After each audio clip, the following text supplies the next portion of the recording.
Hi guys, this is Boss, and today we're reading the final parts of Captain Underpants and the Perilous plot of Professor Poopypants. And it's been a while and we have not read it, now we're coming back for it. And we're at chapter 1 to chapter 25. So, chapter 21. The incredibly graphic violence chapter in Flip-o-Rama. Warning, the following chapter contains scenes that are so intense and horrific. They might not be substitute for viewing by people who can take a joke. If you're easily offended, or if you tend to blame all of society's evils on TV shows and cartoon characters, please run to your nearest supermarket and get alive.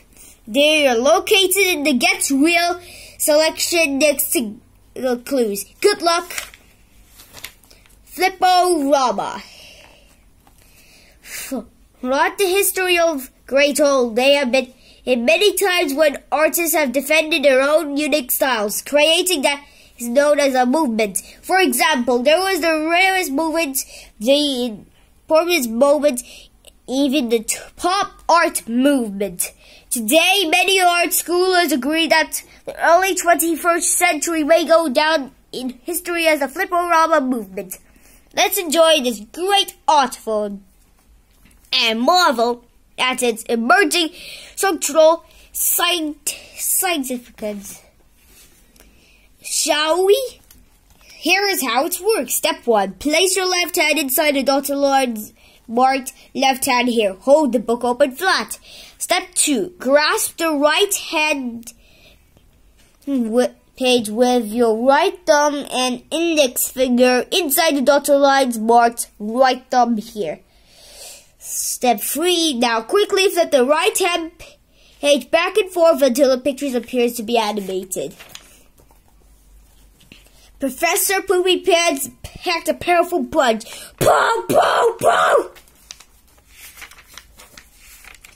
But the head button hit hero halted the horror.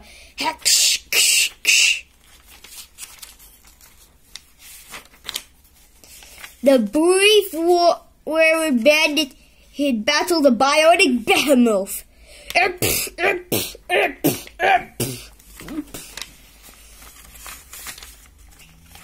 The waistband warrior won the war.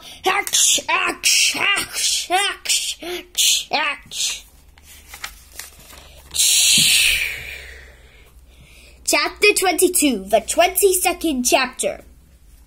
Professor Poopypants had been defeated, and everybody in the school cheered wildly. They were still small, but at least they got their own names back. I'm sure glad I don't have a silly name anymore, said Miss Ribble. Me too, said Mr. Rected. Hooray, cried George. Let's all give Captain Underpants a big hand.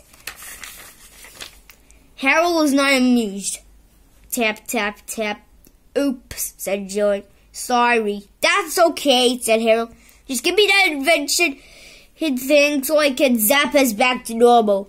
Harold held the Goosey Grow 4000 in his hand and zapped George and Harold himself, that is, every part of himself except his giant hand.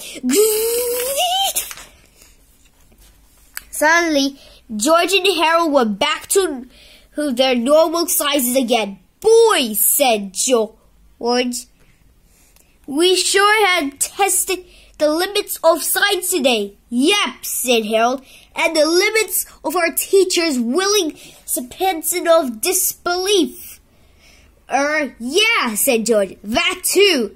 George and Harold picked up their tiny school and carried it back to where it belonged. George got ready to zap the school with the Goosey Grow 4000, while Harold prepared to zap Captain Underpants with the Shrinky Pig 2000. I sure hope this works, said George. Me too, said Harold. Chapter 23. To make a long story short, it did. Yay! Chapter 24. The chapter before the last chapter. George took Captain Underpants over to the bushes behind the school and ordered him to dress up like Mr. Crab. "Let's go, Bob," said George. "We haven't got all day." Then Harold had some fun with the garden hose in no time at all. Mr. Crab was back to his old nasty self again. Oh! Soon the cops showed up to arrest Professor Poopypants. "There's one thing I don't understand," said George to the professor. "Wouldn't it have been smarter to change your own name instead of forcing the rest of the world to change theirs?" "Gosh," said Professor Poopypants, "I never thought of that." A few weeks later, George and Harold received a letter from the Piqua State Penitentiary. "Dear George and Harold, sorry about trying to overthrow the world and everything. I decided to take your advice and change my name so that people won't laugh at me anymore. From now on, I'll be going by my grandfather's name on my mother's side. It's such a relief knowing that nobody will ever make fun of my name again. Signed, Tippy Tingletrousers." Let's see what's gonna happen.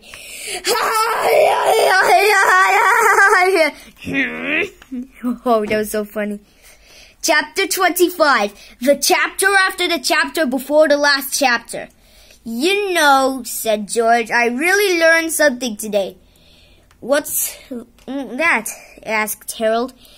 "I learned that it's not nice to make fun of people," said George. "Wow," said Harold. "I think this is the first time of our stories ever had a moral. Probably the last time too," said George. "Let's hope so," said Harold. But George and Harold had forgotten all about all the morals they had learned along the way, which was, don't ever hypnotize your principal, because if you do, your life can get from bad to worse. Snap, snap, at the snap of a finger. "Oh no!" screamed Hal. "Here we go again!" screamed George. Tra-la-la! You know, guys, I need to end this right now, and hopefully you watch this series, of course. It's not like a series, but hopefully you enjoy it, and especially this book is especially released on the first ever year of this century. So please subscribe to my channel and press the bell icon.